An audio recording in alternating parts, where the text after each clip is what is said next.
Remaja adalah masa depan kita semua. Akan bagaimana Republik Indonesia, bahkan akan bagaimana Islam di Republik Indonesia 20, 30, 40 tahun yang akan datang, anak-anak kita jawabannya. Jelas?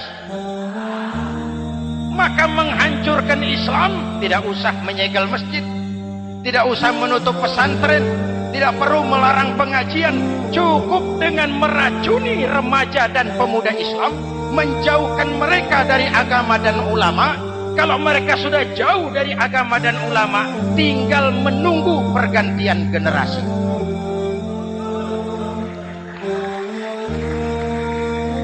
Maaf, kalau yang sudah 60 tahun ke atas itu saya anggap angkatan selamat.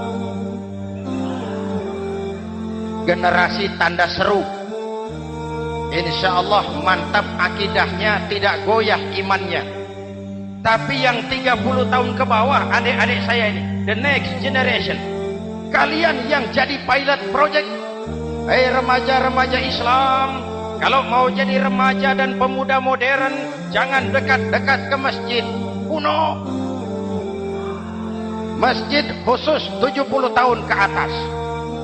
Baca Quran kampungan, ngaji urusan akhirat. Seiring dengan itu, modernisasi diartikan dengan westernisasi.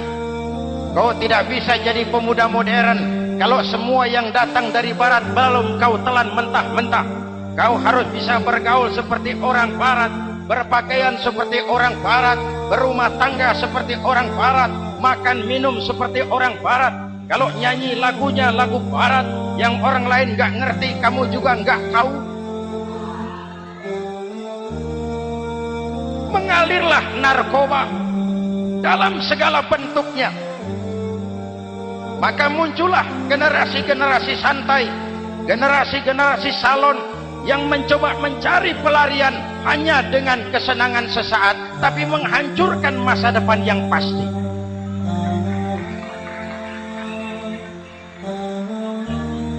Maka mengalirlah free love, free sex, Samenleben, hidup bersama di luar nikah alias kumpul. Ya sama saja, kumpul kebo, kumpul embe itu sama. Hadirin yang saya hormati, kalau sudah hancur tinggal menunggu pergantian generasi. Oleh karena itu adik-adik saya, para remaja, para pemuda, kalian harapan kami semua. Di pundak kalian kami pertaruhkan hari depan bangsa dan negara ini. Hidup cuma putaran menunggu giliran. Ada saat datang, ada waktu pergi, ada hari lahir, ada saat kembali, ada hari dilantik, ada saat untuk menyerahkan jabatan. Hidup cuma sekadar menunggu giliran. Karena itu kepada kalian saya ingatkan satu ucapan orang bijak. Hai anak muda, berpikirlah kau di waktu pagi, bekerjalah di waktu siang, makanlah di waktu sore, dan tidurlah di waktu malam. Berpikir di waktu pagi, belajar mumpung masih muda. Bekerjalah di waktu siang, amalkan ilmu itu setelah dewasa. Makanlah di waktu sore, hari tua tinggal menikmati hasilnya. Tidurlah di waktu malam, matilah dengan tenang. Kalau pagi kau tidak berpikir, nanti siang kau tidak akan bisa bekerja. Kalau siang tidak kerja, nanti sore mau makan apa? Kalau sore tidak makan, alamat malam nggak bisa tidur.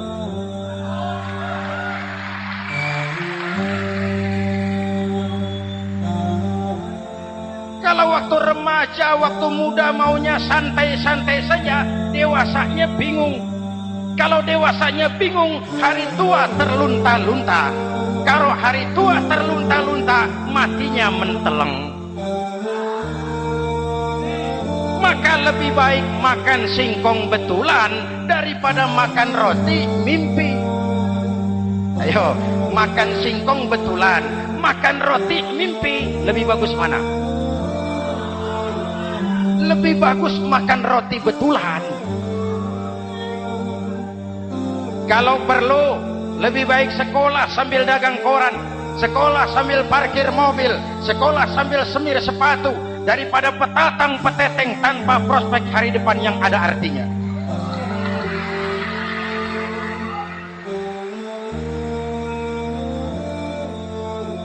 Inilah golongan kedua yang nanti akan langsung mendapat perlindungan dari Allah.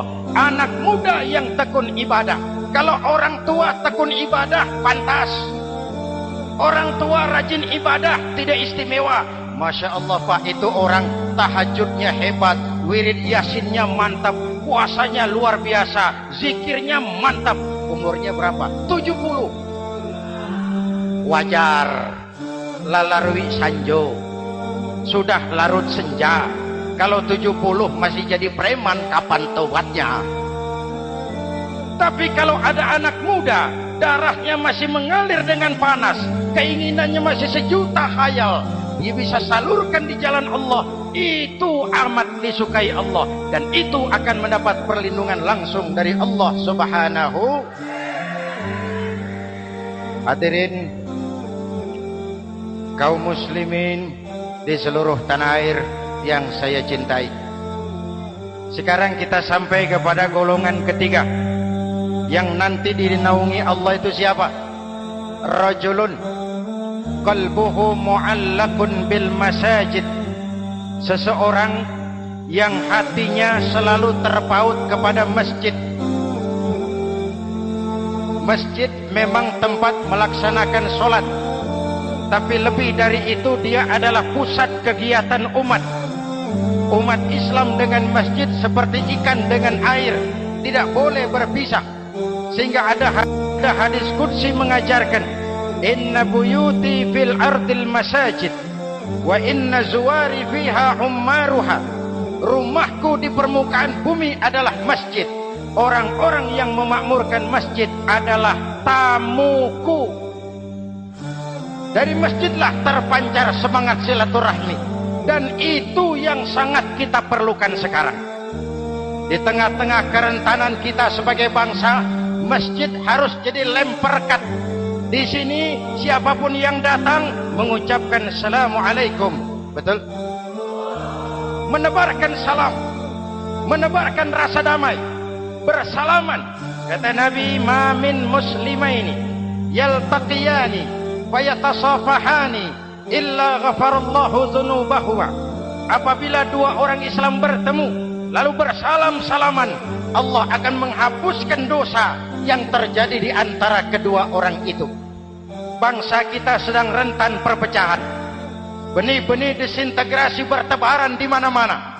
Maka mari kita kembali ke masjid untuk menyusun semangat kebersamaan, meluruskan saf, merapatkan barisan, dan menerjemahkannya di luar masjid. Ini ada kaitannya dengan faktor yang keempat yang langsung dilindungi Allah. Siapa mereka? Rajulani tahabba fillahi ijtama'a alaihi wa tafarraqa alaihi. Dua orang yang bersaudara, bertemu karena Allah, berpisah karena Allah. Itu akan dilindungi langsung oleh Allah di hari akhirat nanti. Dua orang bersaudara, bertemu karena Allah, berpisah pun juga karena Allah. Tadi dalam perjalanan ke sini, saya melalui sebuah desa. Masih ada sisa-sisa tawuran antar desa. Saya tidak sebutkan desanya, itu rahasia perusahaan. Saya cuma prihatin, siapa lawan siapa, siapa yang kita bakar rumahnya, siapa yang kita sambiti dengan batu, siapa yang kita rugikan, padahal urusannya kadang-kadang sepele. Di satu desa misalnya cuma urusan kaset jadi tawuran antar desa.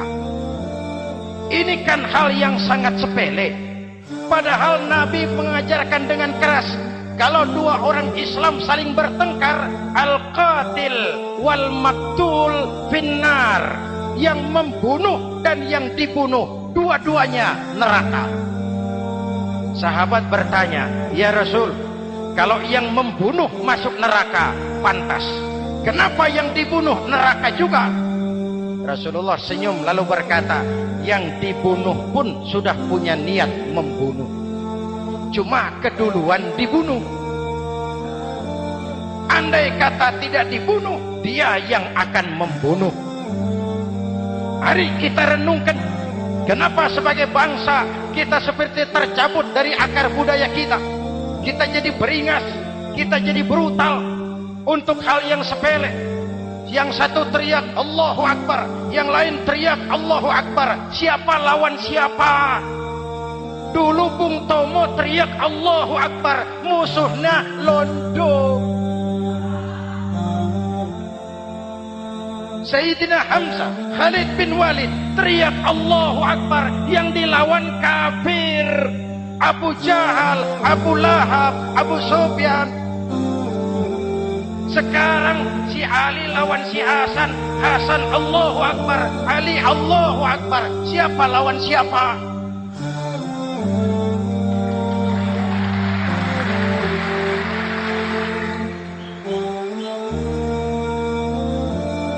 Kenapa kita jadi begitu mudah menggunakan nama Tuhan untuk melampiaskan ambisi pribadi?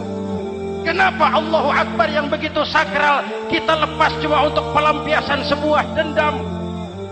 Dua orang yang bersaudara bertemu karena Allah, berpisah karena Allah. Itu ukurannya. Kau di jalan Allah, kau saudaraku. Keluar dari jalan Allah, selesai persaudaraan sampai di sini.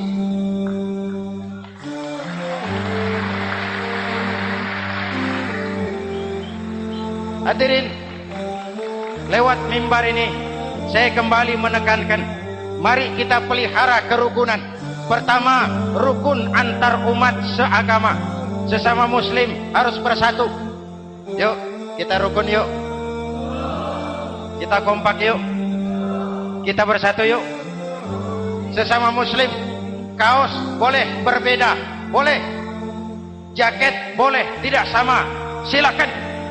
Paham politik boleh berbeda, boleh. Kau lewat sana, saya lewat sini, nanti kita ketemu di sana. Betul? Mari lapang dada menerima perbedaan, tetapi mengarah kepada satu tujuan yang sama. Walaupun bineka, kita ini tunggal. Seperti dilatih di masjid ini.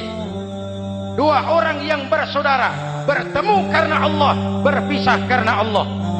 Hati-hati. Di masyarakat sekarang ini kan lebih banyak tukang kompor daripada tukang lem. Tahu tukang kompor?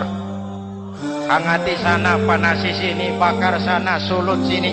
Terbakar kita, dia lari tepuk tangan. Udah capek kita rakyat diobok-obok. Udah capek kita rakyat dialamatkan, dijadikan adres.